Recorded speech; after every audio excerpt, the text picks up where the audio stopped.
राज्याचे मुख्यमंत्री देवेंद्र फडणवीस साहेब आणि उपमुख्यमंत्री एकनाथजी शिंदे साहेब आणि उपमुख्यमंत्री अजितदादा पवार या सगळ्यांचं अभिनंदन करेन की लाडकी बहिणा योजना आणून महिलांना जो खऱ्या अर्थानं एक चांगला मदतीचा हात दिला त्याबद्दल मी राज्य सरकारचं मनापासून अभिनंदन करीन की जो आज महिलांना एक फूल नाही तर फुलाची पाकळी म्हणून या महिलांसाठी काय केलं पाहिजे ते या राज्य सरकारच्या माध्यमातून लाडकी बहिणा म्हणून ही योजना आणून खऱ्या अर्थाने एक मोठं काम केलेलं आहे। भविष्यामध्ये मी तुम्हाला शब्द देईन की या लाडक्या बहिणींचा पगार हा दुप्पट कसा होईल, वाढवला कसा जाईल यासाठी सुद्धा विधिमंडळामध्ये तुमचा आमदार म्हणून नेहमी प्रयत्न करील एवढं आपल्याला सगळ्यांना मनापासून आश्वस्त करतो।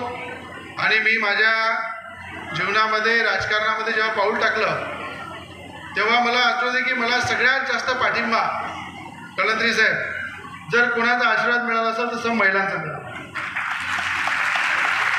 आणि मला आता सुद्धा जो आशीर्वाद प्रचंड मतात निवडून दिलं तर माझ्या सगळ्या आई बहिणी इथे बसलेल्या आहे।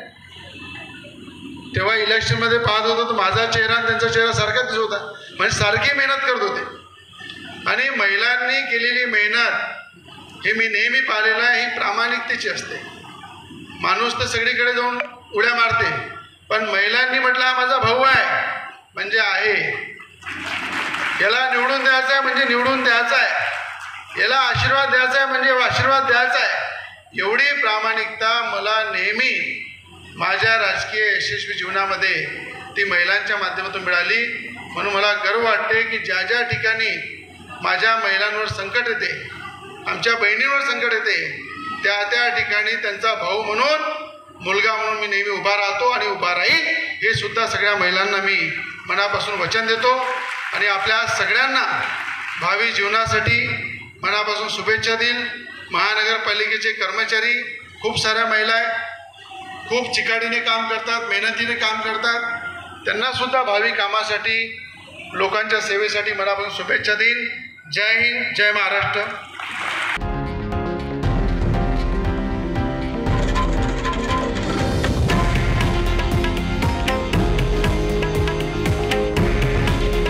हे आहे देशातील नंबर 1 न्यूज नेटवर्क आणि आपण पाहत आहात TV9 मराठी। काळजी तुमची, हित महाराष्ट्राचं।